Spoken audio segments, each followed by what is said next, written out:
Ayol fidoyiligini rahmati bormi? Bo'lganda men eshitardim.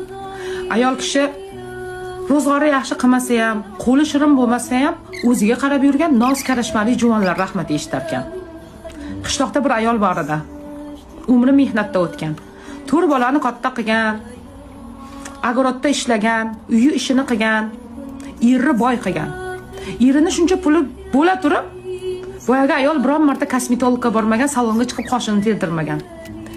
Erdan eshitadigan har doim haqoratli gapi bor edi. Ayol ozg'incha, yuzlariga ajin tushib ketgan edi. Er faqat yeb ichib mashinada yurgani uchun yosh ko'rinardi. Xotiniga qarab har doim tumsoq bet derdi. Yuzi ajinda. Balki o'sha ayol ham ro'zg'ori bir chetga surib o'zini sevib kosmetologga borib yuzlari tirsillab yurganda rahmatlari eshitardi. Balki emas, aniq. Shuning uchun o'zingizni seving qolgani bo'laveradi. Ayol fidoyiligini rahmati bormi? Bo'lganda men eshitardim. Ayol kishi ro'zg'ori yaxshi qilmasa ham, qo'li shirin bo'lmasa ham, o'ziga qarab yurgan noz karashmali juvonlar rahmat eshitar ekan. Qishloqda bir ayol bor edi. Umri mehnatda o'tgan. 4 bolani katta qilgan, agorodda ishlagan, uyi ishini qilgan, eri boy qilgan.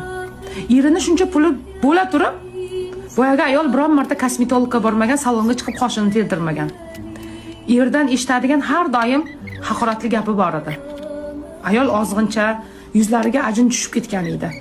Er faqat yeb ichib mashinada yurgani uchun yosh ko'rinardi. Xotiniga qarab har doim tumsoq bet derdi. Yuzi ajinda. Balki o'sha ayol ham ro'zg'ori bir chetga surib o'zini sevib kosmetologga borib yuzlari tirsillab yurganda rahmatlari eshitardi.